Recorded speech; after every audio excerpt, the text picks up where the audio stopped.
Good afternoon, good morning, or evening. My name is Saizi, and you're welcome to another edition of the School of Life program and broadcast. Today, we are going to continue the talk about depression. The last time I talked about addiction, how addiction affects people and what people can be addicted to, and all that, and how addiction can be as a result of depression. Now, because I've not really delved deep into depression, I thought it wise to come out to mention some of the symptoms of depression, just a few, so that if, for instance, you are feeling this way, you can maybe guess what is happening to you and seek for help. Because the best solution or the best action to take about depression and addiction is seeking for help. Knowing that you're not going to be able to do it alone and you need help from other people. It is very important to know that, right? So, having said that, I said I'm going to be talking about or mentioning some symptoms of depression before I go further to talk about types of depression and causes or effects of it, other effects of it, what it can result to. Like I mentioned earlier, like addiction. And it's not only addiction that you can get from being depressed. There are several other things that can happen to you from being depressed. So if time permits us and if our energy permits us, we're going to delve into talking more about all of this. So first of all, what are some of the symptoms of depression? Remember the last time when I was experiencing depression, when I told you guys about how you can all of a sudden start feeling sad because you're depressed. Well, firstly, sadness is something that is mostly caused by depression or anything that has to relate to depression. Some things will happen to you and you'll become sad. And from that sadness, here comes depression. Some things can happen to you and you feel bad. And because you feel bad, you become sad. And from that sadness, depression comes. Maybe one thing happened and you were sad, right? And then while you're brooding over this sadness, over this thing that happened and made you sad, another thing will happen. And what happens to you? You become depressed. And like I said in the previous video, depression can be minor or major, right? That is why it is something that is worth talking about.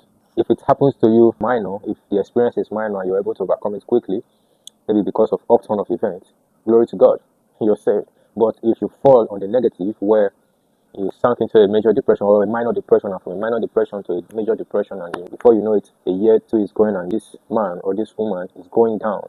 You will start living in your past. You will say, I remember when I used to work, when I used to be happy, I go to work every day, you make people happy. All the things that make you feel fulfilled while you were really living life. You start reminiscing on them, trying to, I wish I can turn back in terms of that. It is not age that is your problem. You don't say, oh, I've gotten old, it is because I'm old, that is why I can't do this anymore. Look around you, search all over the internet, you see men and women of your age doing what you're wishing you could do. Your major problem is depression, not actually the fact that probably you are old, you say, oh, I'm 50. So once a woman becomes 50, you have to reduce what you do, you have to reduce or not get involved with a lot of things and all that. But you keep turning you. The problem is not the fact that you become 60, 50, or even 70. The problem is because you're not that person you used to be. That person you used to be is losing, is lost somewhere somewhere it can't be found. Someone else has taken over your body. Something else has taken over your body, controlling your mind. And that thing is depression. You have to fight it. Now, it is not only sadness. There are several other ones. We have anxiety. Anxiety has different traits. To some people, you see their hands shaking. They are not comfortable. The countenance, the eyes, and everything changes because the anxiety, you are anxious. It has taken over you. You are shaking. You are not yourself at that time. If you're not careful, if it comes so hard on you, you see people throwing things around and tearing their clothes apart. All sorts of character to show how this anxiety has taken over them. Some people just sit in the corner trembling and crying and you holding your head, you don't really know what to do, or you're boiling inside you because this anxiety has taken over you. The thing that happened, whatever that has happened, has sink into your bone and you can't just think straight anymore. Depression makes you become easily tired. You walk a mile, you're tired, you're fatigued. Your body, you gain so much weight. I once knew a woman who was a lady then who was fit and beautiful, but something happened, and believe you me, within 6 months, she drastically changed in her physique and everything, and she was so blown out and big, and you will be like, if you see her, you will not know that this is the same person that everybody will want to look at and see how over the years she maintained herself and her shape and everything. Something just happened and everything changed. So you are not the only person that has gone through that situation or that challenge. There are also change in appetite. Some people have change in appetite. Things that you used to like, you used to eat before, you don't eat anymore. You suddenly hate them. Not that they are bad or you heard anything bad about them, but it's just a change. You're confused. So it's everything around you at the moment because you're depressed. Whatever happens to you, you know that something is wrong with you, and you're putting action to make sure there's a change. That is the most important thing in all, sincerely. It is depression that makes people feel worthless. You see the next person beside you and you feel shameful, you feel worthless. You know that right in your head, there is a genius in your head, there is an idea, there is something lit in your head that when you bring it out, it will make the world matter. But because you feel worthless, because you're depressed or something has happened to you, you can't even make the attempt to do it. Every day you go to bed thinking about this thing you're supposed to do, how you know it can affect the life of a lot of people, and even how it can help you improve your personal life and your social life and everything else. But you're not doing it because you feel like you're worthless. Who are you for people to listen to you? That voice or that thing that talks to you or that speaks to you to make you think that way, that is what we call depression. But even if it's not depression at the end of the day, it is what talk to someone about it so that if it's actually depression, they can help you over it. All of the great things we see worship people who do them today, they slept on there and the idea came to them and they put it to work and that is how it came to life. If they had disobeyed themselves or the voice or the idea that came to their heart, they won't be the people they are, or would they be where they are? For us to worship them, think about the people who brought about electricity. Think about the people who discovered computer the first time. Numbers and all the things that are useful to human life today. They are humans like us with ideas. They put them to work. The great artists that gave the best sculptures, the best drawings, the best imaginations. It was all an idea until it was put to work. So you have a great idea. The only thing that is your problem is depression, addiction, anxiety, fear, thought of worthlessness, uselessness, and all of these things that are setting you back, holding you back. And the fact is there is help for you. Reach out to someone. There is someone out there who believes in your dream, no matter what it is, good or bad. Reach out to someone and make yourself proud. Always remember that you're not alone in this world. If you are able to live up to 50 years, you must have been depressed at least once in that your lifetime. Now, the luck some people will get is that it might be a minor depression and they overcome it and they become better. But if yours is major depression, I pity you. For real, pity you. I please beg you at every point in time when you feel this way to seek for help. Effect of depression. Some things that happen when someone is depressed. Some things that people do when they are depressed. Some people become aggressive when they are depressed. Some people become oppressive when they are depressed. Some people turn to prey when they are depressed. Anything that comes around you become frightened because you're depressed. Some people resort to self-harm. You harm yourself.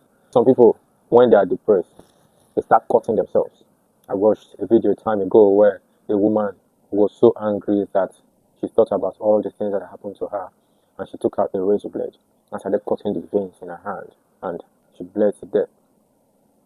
And there are people who do that for real. I've seen a video of a lady or a woman who, before she goes to bed every night, she will whip herself so hardly with a whip till her back starts bleeding and she will be crying and shaking and all before she goes to sleep on the empty floor. And this was a rich woman, a lady with wealth. They put this thing out in movies and videos, but these are things that happen to people in real life. So one of the major causes of depression, aside that it can be genetic, maybe inherited from your parents or your lineage, people are always depressed and all that, is life stress. That is the major one, life stress.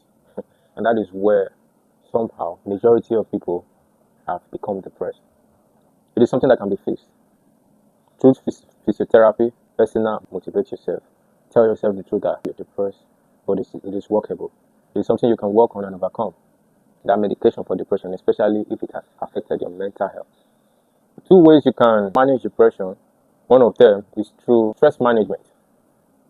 Try not to be stressed out. Whatever that makes you stressed out, try to avoid it. There are people who are extroverts and they can talk as much as they can and they can receive too. They can withstand the conversation, but then there are people who cannot even withstand an hour conversation. For such people, you have to manage stress.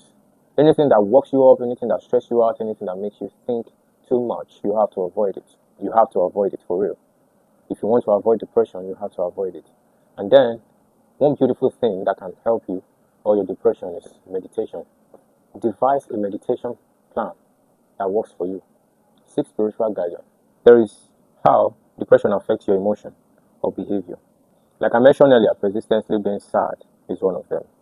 Loss of interest, when you no longer find anything interesting. Not life itself, not your family, not being irritated. You are easily irritated. When you see someone doing good things, when you see someone living life for real, you feel quickly irritated by people or just their lifestyle irritates you. They are not your friend, they don't have anything doing with you, but just seeing them irritates you, easily irritated by everything. There are also cognitive effects of depression. Event happens and you forget them immediately. And they'll be asking you about the same thing. The next time you'll be like, I can't really remember. It is constant because you're depressed. Your thoughts are not stable. They're just everywhere. You don't have stable thoughts anymore because you're depressed. And like I mentioned earlier, when you start feeling really hopeless, the feeling of hopelessness comes with being depressed. And it's not a good feeling. Other effects of it are the physical effects, which we all know, just like problems of sleeping, not being able to sleep, insomnia. And sometimes when you sleep overboard, sometimes snoring can be as a result of depression. When you are so depressed and when you go to sleep, you start snoring without knowing. Loss of energy. When you start feeling weak, every time you're weak, every time you're tired, every time you feel stressed, it could be as a result of depression. When you start feeling that weakness, every time it happens to you, you're always weak, you're always stressed, you're always tired. This is depression, bro. Don't just keep it. Appetite change is when your appetite changes overall drastically. The things you don't like before, those are the things you want to eat now. Before now, you don't eat warm, but right now, warm is what you want to eat. Another one is physical ache. When you start having headaches, body pains, or whatever kind of aches that it came with. The most important thing is knowing that it is something you can work on and you can overcome it. One thing that is familiar with people who has gone through major depression is thoughts of committing suicide. If it came to you once, maybe it was minor, you're lucky you overcame.